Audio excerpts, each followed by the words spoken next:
Android users, you can now have TYT in the palm of your hand. Our TYT app is available for download in the Google Play Store. Just go to tyt.com/app to find out more. The Trump administration has finally decided to impose new sanctions on Russia following a March chemical attack on ex-spies. Now, this chemical attack took place in the UK, and so there was widespread rage over this. The European Union was angry about this and urged the United States to impose sanctions on Russia as a result.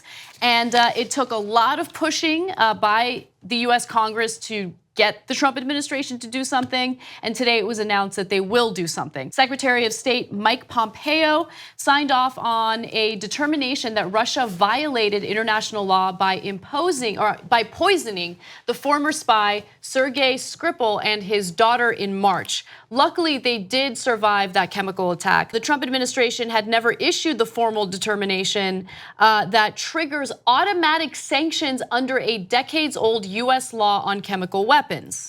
So just to be clear, I want to say it again, Trump had to be nudged by Congress into unleashing the penalties after blowing more than a month past a statutory deadline. So he did not want to do it. It's pretty clear. This attack happened in March. Trump didn't address it publicly, didn't want to actually impose these sanctions. Because of a lot of pushing, finally the sanctions happened. So I'm going to get into the details of what the sanctions mean in just a minute, but Cenk, jump in. Yeah, and there was actually a specific guy who made him do it, and it was House Foreign Affairs Committee Chairman Ed Royce. He's also a Republican, give him credit for that.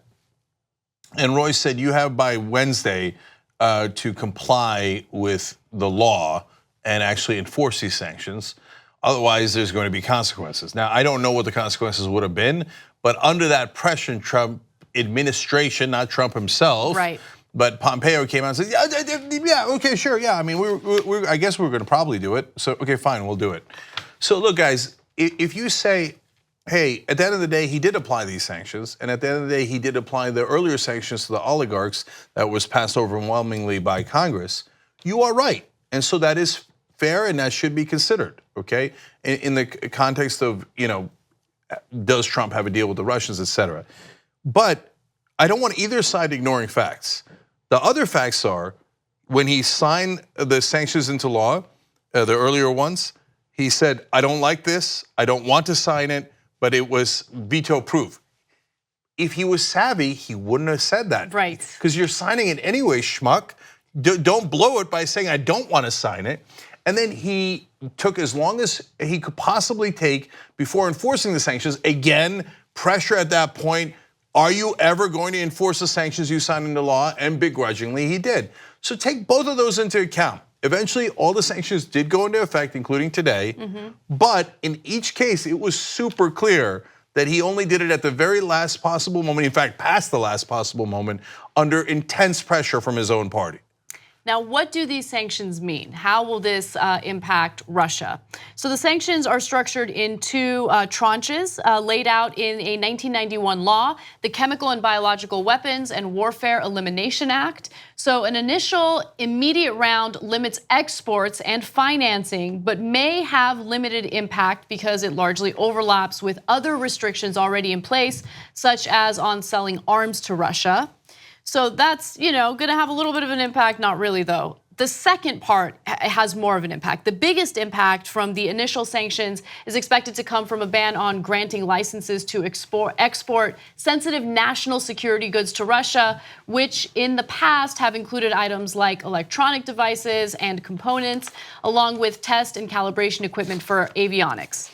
Then the second, more painful round kicks in 3 months later, unless Russia provides reliable assurances that it won't use chemical weapons in the future and agrees to on-site inspections by the UN. And we all know that that's highly unlikely. I don't think that Russia is going to agree to that, but who knows? They might surprise us. No, they won't. Yeah, I know. It's inconceivable. I know. I'm just, trying to be fair. Needlessly fair. Although Trump is largely allowing the sanctions to move forward, his administration is using waivers to exempt a few specific activities that would otherwise be banned. That includes spaceflight, where the US and Russia cooperate closely, and American astronauts could run into problems absent of a waiver. Yeah, so I think that exemption is totally fine. I would give that exemption as well. So I don't think that there's proof of anything at all. I think 3 months from now, we might get closer to answers because those sanctions 3 months from now are significant. They are not overlapping. They would not only downgrade diplomatic relations, suspend state airline Aeroflot's ability to fly into the US, but they would cut off nearly all exports and imports. So that is the mother lode of sanctions. So will Trump actually do that? And because that would definitely piss off Vladimir. And so we might have our answer in 3 months as to whether, look, nothing is ever definitive. But if Trump does actually on time, without any external pressure, does those significant sanctions, well, it is some data that he is not colluding with the Russians actively, right? Like, okay, it is what it is, right? And if he never does them because they're really significant, that's also data.